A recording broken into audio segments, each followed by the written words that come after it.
Bien, bonjour à tous. Alors, je vous propose de vous présenter les chapitres qu'on va aborder cette année.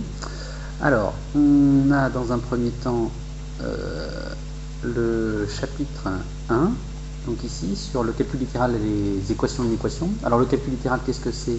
C'est en fait, en mathématiques, quand on a des nombres inconnus, souvent on les représente par des lettres. Par exemple, je sais pas moi, 4 fois un nombre inconnu plus 3 fois un nombre inconnu. Bon, voilà. Disons qu'ici, le fait d'avoir un nombre inconnu, ça ne nous autorise pas à faire n'importe quoi au niveau des calculs. On va voir donc dans le calcul littéral, là c'est un exemple très simple, qu'en fait ceci, on peut l'écrire tout simplement par exemple 7x, c'est-à-dire qu'on a le droit de calculer ceci. En revanche, par exemple, si on fait 4x plus 3y, ben, on verra qu'on ne peut rien faire. Voilà. Donc ça c'est le calcul littéral, donc c'est niveau 1. Vous avez vu tout ça au collège, et en fait on évolue, les connaissances évoluent aussi au lycée. Donc ici on arrivera jusqu'à un niveau première avec le signe d'un trinôme par exemple, parce que en fait pour résoudre des équations et des inéquations, c'est exactement ça, c'est des études de signes. Donc voilà. Donc ça c'est le premier chapitre très important, puisque l'aisance que vous aurez dans le calcul littéral, ça vous permettra de traiter absolument tout le reste. D'accord ? Donc une fois qu'on aura fait ce premier chapitre, on pourra attaquer le chapitre sur le chapitre 2, donc sur les fonctions, la généralité sur les fonctions. Alors qu'est-ce que c'est une fonction? En fait, c'est, si vous voulez, l'étude sous forme mathématique entre une cause et sa conséquence. Par exemple, je prends la vitesse du vent, et bien ça a pour conséquence la vitesse du voilier. Voyez, donc par exemple, on peut très bien schématiser, si vous voulez, une fonction comme une boîte dans laquelle il se passe un certain nombre de choses, qui accepte en entrée un nombre, mettons, je sais pas moi, 3,8, et qui en sortie vous sort un résultat, par exemple 10. Ok. Donc voilà, donc c'est une généralité sur la fonction, vous les connaissez évidemment. Donc ici on repartira sur les définitions, les représentations graphiques, quelques fonctions particulières, et on en profitera pour aborder à travers les représentations graphiques la résolution d'un système d'équations, pour finaliser tout ce qui est résolution d'équations, une équation, système. Voilà. Donc ensuite, une fois qu'on aura traité ce chapitre sur la généralité sur les fonctions, on attaquera les suites. Alors, les suites, c'est un chapitre particulier. On ne le fait pas dans tous les DAE, d'accord, mais pour ceux qui envisagent des études ensuite un peu dans tout ce qui est économie, gestion, d'accord, les suites, en fait, c'est grosso modo, c'est la même chose que précédemment, sauf que au lieu de rentrer n'importe quel nombre à l'entrée, en fait, on va utiliser que des nombres entiers. 4, 5, 10 000, mais que des nombres entiers. Le lien avec l'économie, c'est que par exemple, quand vous vous intéressez aux prêts, etc., eh bien, les nombres qui rentrent ici, ce sont par exemple les numéros de mois, d'accord? Et moi, ce sont des nombres entiers. Donc voilà la raison pour laquelle les suites peuvent être très intéressantes. Donc on l'étudiera cette année. Ensuite, nous aborderons les fonctions circulaires. Fonctions circulaires, quelles sont-elles? C'est la fonction cosinus, sinus et tangente. Ce sont trois fonctions que vous avez vues dans le triangle rectangle, d'accord, en troisième, il y a bien longtemps évidemment, mais l'idée ici c'est d'étendre en fait, ici en fait en troisième vous avez des angles ici, là, là et là, d'accord, qui étaient des angles dans un triangle, donc inférieur à 90. En fait ici on va étendre ces angles là à des nombres plus grands, à des angles supérieurs à 90, d'accord. Donc voilà, en fait, la grosse idée, si vous voulez, c'est que quand vous avez en application, c'est quand vous avez un signal quelconque, un signal, je sais pas moi, électrique, etc., et bien, qu'on appelle la théorie de Fourier, vous permet de décomposer ce signal en une somme de petites fonctions de cosinus et sinus, d'accord.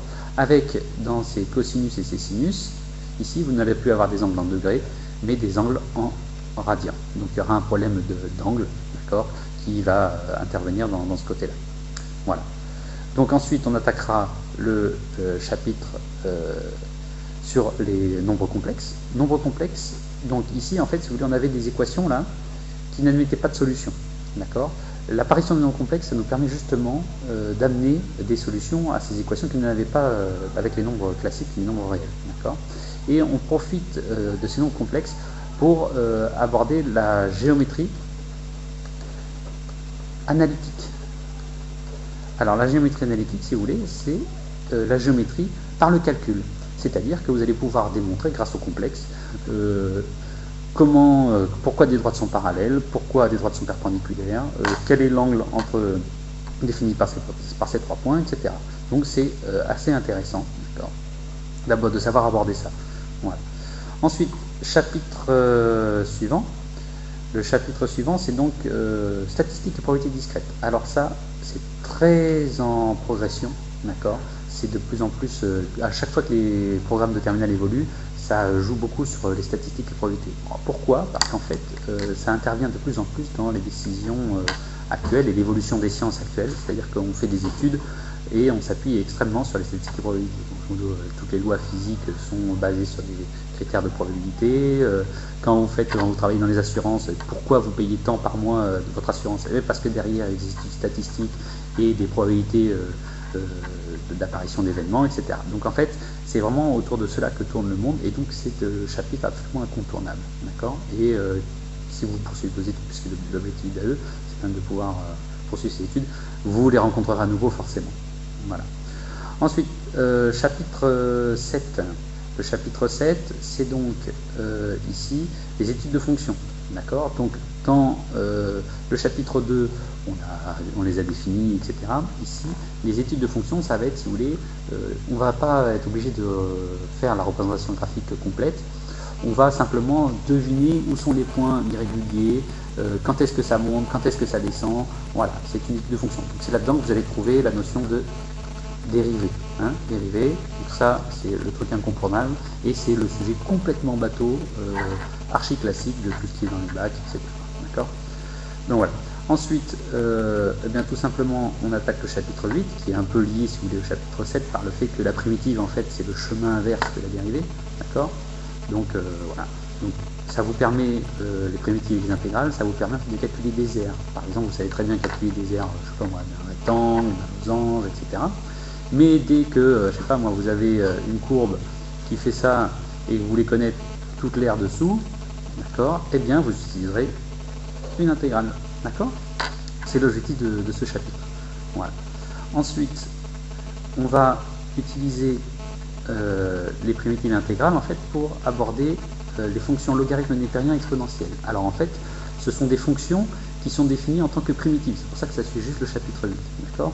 Exemple, on avait la fonction 1 sur x. D'accord. Et bien, une primitive, c'est ln de x. D'accord. Et en fait, ln de x et exponentielle de x, ce sont l'une va dans un sens et l'autre dans l'autre. Exemple, si je pars de x et que je vais vers y en faisant une fonction ln, et bien le chemin retour, ce sera une fonction exponentielle, tout simplement.